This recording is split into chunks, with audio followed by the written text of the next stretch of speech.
कभी सोचा है कि जब कोई अपराधी मतलब कोई बड़ा जुर्म करके बस एक फ्लाइट पकड़ता है और देश से बाहर निकल जाता है, तो फिर क्या होता है?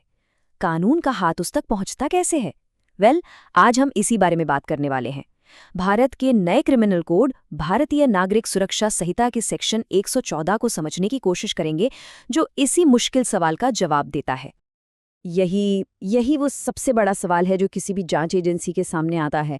जब कोई आरोपी देश की कानूनी पकड़ से ही बाहर हो जाए, तो क्या न्याय की उम्मीद खत्म हो जाती है? जवाब है नहीं, बिल्कुल नहीं। और यहीं पर जो ये नया कानून है, सेक्शन 114, वो एक बहुत मजबूत कड़ी की तरह काम करता है। तो चलिए फटाफट देख लेते हैं कि आज हम क्या क्या कवर करने वाले हैं।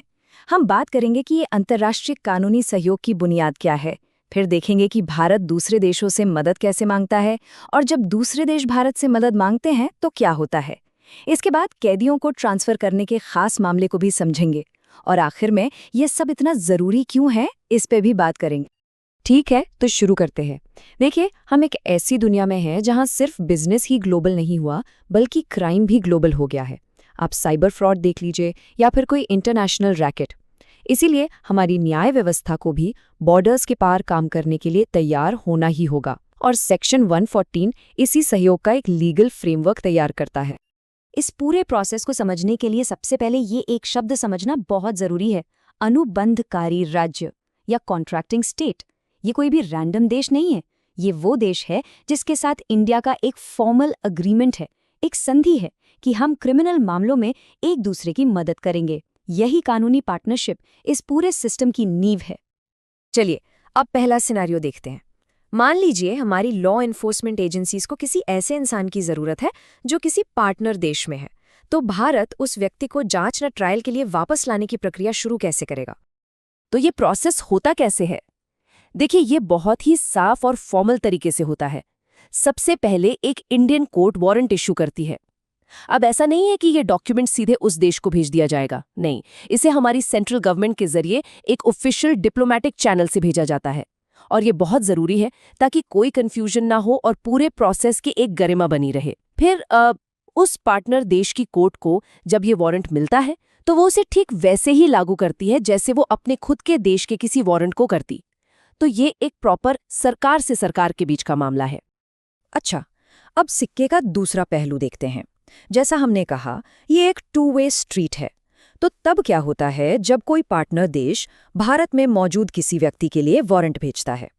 यहीं पर पारस्परिकता यानी रेसिप्रोसिटी का सिद्धांत काम आता है। इसमें जो सबसे दिलचस्प बात है वो ये है कि ये प्रोसेस एकदम आईने की तरह काम करता है। मतलब जब किसी पार्टनर देश से वारंट आता है, तो हमारी अदालतें उसे ठीक उतनी ही गंभीरता और उसी प्रक्रिया से लागू करती हैं जैसे वो भारत की ही किसी दूसरी अदालत से आए वारंट को करती। ये एक तरह का लीगल हैंडशेक है जो आपसी भरोसे और एक दूसरे के कानूनों के सम्मान पर टिका है। चलिए अब एक और भी पेचीदा सिचुएशन को समझते हैं। क्या होगा अगर जिस व्यक्ति को ट्रांसफर करना है वो पहले से ही किसी दूसरे केस में जेल में बंद हो? ये जाहिर है एक बहुत सेंसिटिव मामला है, और अच्छी बात यह है कि कानून में इसके लिए भी साफ नियम बनाए गए हैं। तो यहाँ सबसे ज़रूरी बात यह है कि कानून में सेफ्टी मेजर्स भी हैं।